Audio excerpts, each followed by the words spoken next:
My mom only had one eye. I hated her. She was such an embarrassment. My mom ran a small shop at a flea market. She collected little weeds and such to sell. Anything for the money we needed. She was such an embarrassment. There was this one day during elementary school. I remember that it was field day and my mom came. I was so embarrassed. How could she do this to me? I threw her a hateful look and ran out. The next day at school, your mom only has one eye, and they taunted me.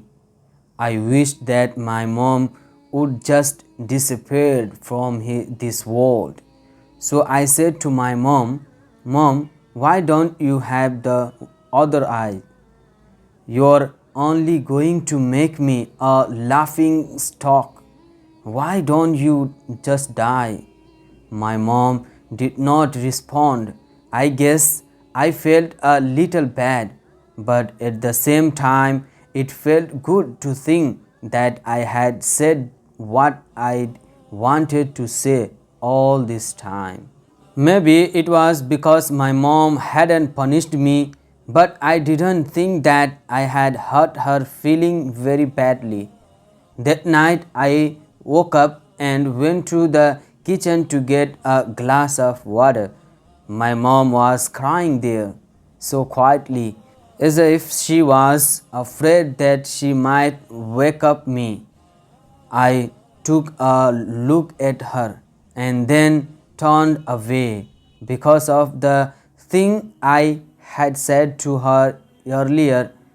There was something pinching at me in the corner of my heart. Even so, I hated my mother who was crying out of her one eye.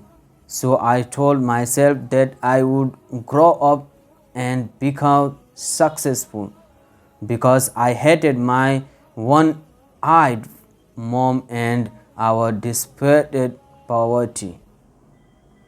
Then I studied really hard.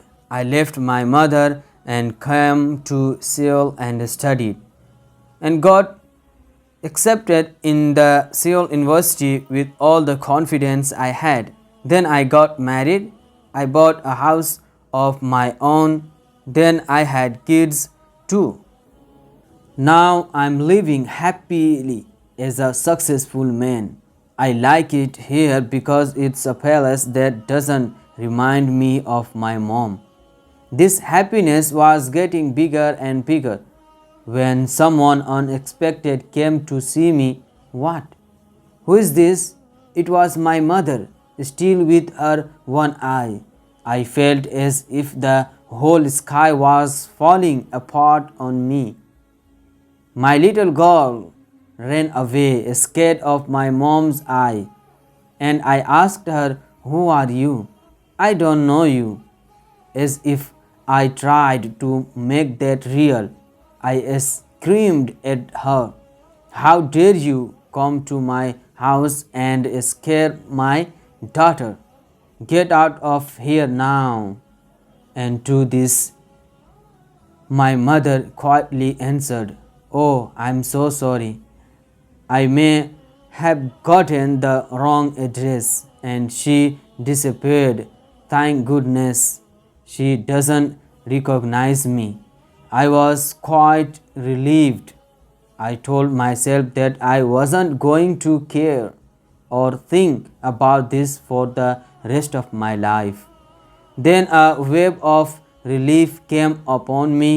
One day, a letter regarding a school reunion came to my house.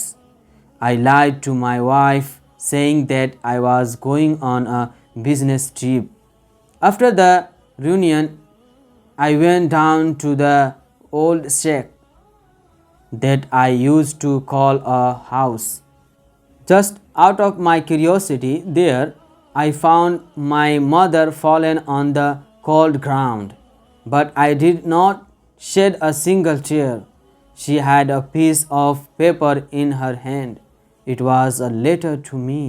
She wrote, "My son, I think my life has been long enough now, and I won't visit Seoul again anymore.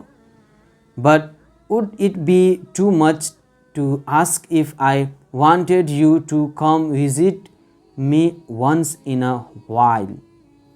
I miss you so much, and I was so glad when I heard you were coming for the reunion. But I decided not to go to the school for you. I'm sorry that I only have one eye, and I was an embarrassment for you. You see, when you were very little, you got into an accident and lost your eye. As a mother, I couldn't stand watching you having to grow up with only one eye, so I gave you mine. I was so proud of my son that was seeing a whole new world for me in my palace. With that eye, I was never upset at you for anything you did. The couple times that you were angry with me, I thought to myself, it's because he loves me.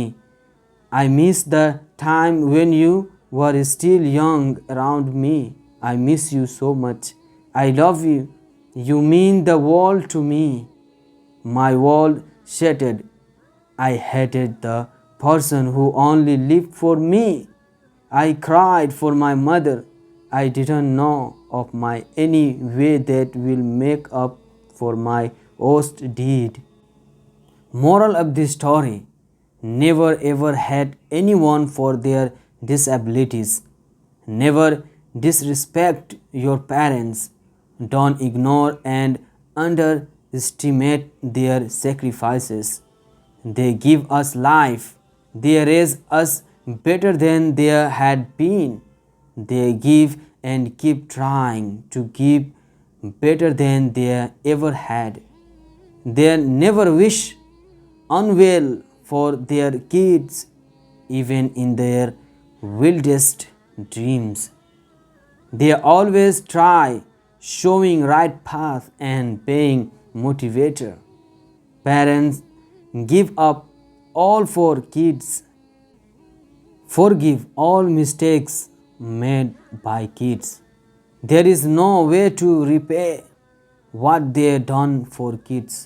All we can do is try, giving that their need, and it is just time, love and respect. Okay friends, I wish you liked my story. If you liked, then like this video and subscribe for more story. See you soon and have a wonderful time.